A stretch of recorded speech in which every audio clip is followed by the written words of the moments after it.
యేసు ప్రభువారు ఇది కూడా చెప్పాడు. మార్కు సువార్త 16వ అధ్యాయము 16వ వచనములో, నమ్మి బాప్తిసం పొందినవాడు రక్షింపబడును, నమ్మని వానికి శిక్ష విధింపబడును. కాబట్టి బాప్తిసం అనేది కూడా చాలా ప్రాముఖ్యము.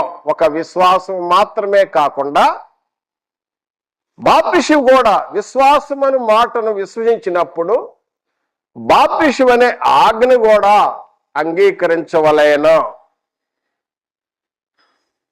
బాప్తిసమందు జరిగే క్రియ, ఆ క్రియ ఏమనగా దయచేసి గమనించండి. రోమాపత్రిక 6వ అధ్యాయము 3 నుండి 6 వచనాలు, రోమాపత్రిక 6వ అధ్యాయం 3 నుండి 6 వచనాలలో, మీరు క్రీస్తు యేసులోనికి బాప్తిసం పొందిన మీరందరూ క్రీస్తును ధరించుకున్నారని మీరు ఎరగరా?